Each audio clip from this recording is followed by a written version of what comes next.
So how much would 10,000 police officers cost? Well, if we recruit the 10,000 police men and women over a 4-year period, we believe it'll be about £300,000. £300,000? Sorry, 10,000 police officers? What are you paying them? No, I mean, sorry. How much will they cost? They will cost... It will cost...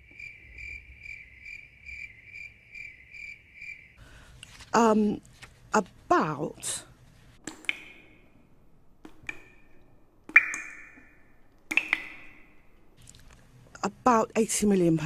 About £80 million? Yeah. Right. How do you get to that figure? 80 million divided by 10,000 equals 8,000.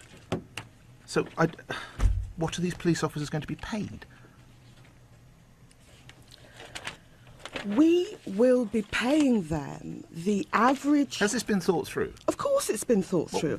I think we do need to revisit that report because... And we do need Which part of it? Well, I just think it's about preparedness and resilience. But he made some very specific recommendations that haven't been acted on. Do you know what they are?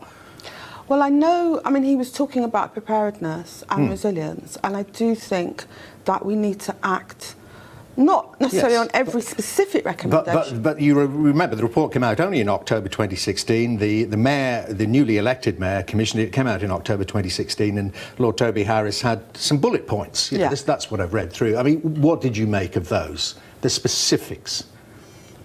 I thought, because I know Toby Harris, he's a very long-standing London very thorough-blown politician. inquiry, I must say, and review. I thought it was an important review, and I think we should act on it, but obviously working with stakeholders... But what should we act on? I mean, you know, what do you think of the recommendations about the various police forces in London? You mean the idea that they should work more closely together? Well, he suggested they should amalgamate. Well, I think that's an interesting idea, but I think you'd find resistance in some parts of London to the amalgamation. Have you actually read the report? I have.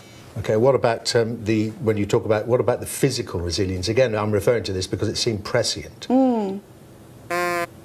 Yes, I mean, I think physical resilience is important. I think that... But there was a specific aspect of physical resilience. Well, I think that physical resilience is important. Yes, well, I mean, but the specific aspect was he talked about putting up more barriers in the light of the Nice attacks. He mentioned that in October 2016. Yes, it's... Jeremy Corbyn and John McDonnell's team have been trying to keep you off the airwaves. No, that's why I'm here this evening.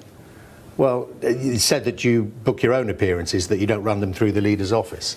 No. We work very closely with the press office. But they regard you, that the two J's regard you as a bit of a liability after your brain fade on police costume. I'm here. I've just come from doing another media interview. I'm going on to do another media interview. There's no truth in the idea that I'm not in the media, particularly talking about what happened but you're not, on London Bridge. You think you're an asset, clearly, not a liability to the front bench. I think I'm Shadow Home Secretary, and it'd be very strange if the Shadow Home Secretary wasn't doing interviews like this. And you think that in 3-4 days' time you will be the Home Secretary? I think the most important thing is that in 3 or 4 days' time we actually win the general election, and then Jeremy will choose his cabinet. You said white people love playing divide and rule. We shouldn't play their game. I could never imagine Michael saying that, changing that to saying black people love playing divide and rule. What happens, yeah. And what would happen if he said it? You didn't speak in code. That was quite a racist remark, was it not? No, I don't think it's racist. I think it was... to say that white people, not some or a few or even many, but white people as a group love playing divide and rule. I was referring to the history of the British Empire. But you were contextualising it to the present day, weren't you? I mean, you were contemporising it. It was referred to. Actually, you're referring to the Stephen Lawrence case, which I think happened long after we had an empire. No. It was part of It was part of a sequence of debate. It was referring to British Empire, and of course, when you have to put things into 140 characters, you don't often get the nuancing that you should get. I think one thing that was what would the scary. nuance be then? The nuance would be that this is the history of the British Empire. But you were talking about Stephen Lawrence. No. No, it was a longer. You were responding to new evidence that came out on the Stephen Lawrence case. And you said white people love playing divide and rule. But we should not play their game.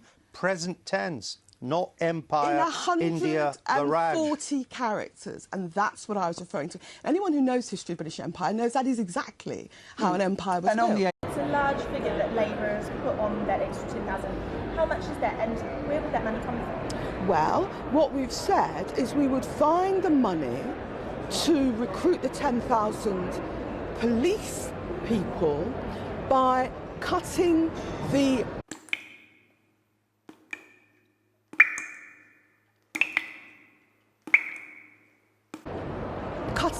we would find the money because we'd look at capital gains tax. The Tories have cut capital gains tax and we want to restore it. And that would give us, I think, 170... We would find the money by restoring levels of capital gains tax. And that's an extra... In justifying your decision, which we talked about before, don't want to dwell on that, to send your son to a private school, you said, quote, West Indian mums will go to the wall for their children. So black mothers love their kids more than white. Andrew, we've just had, I think, one of the most important budgets in a generation. I've said everything I'm going to say about where I sent my son to school. No, I'm not. That's what I want to. I don't understand this quote. No. Supposing Michael had said, white mums will go to the wall for their children. Andrew, I've got nothing new to say. Why would you say that West Indian mums will go to the wall for their children? Andrew. I mean, isn't that a racist remark? Andrew, I've got nothing new to say.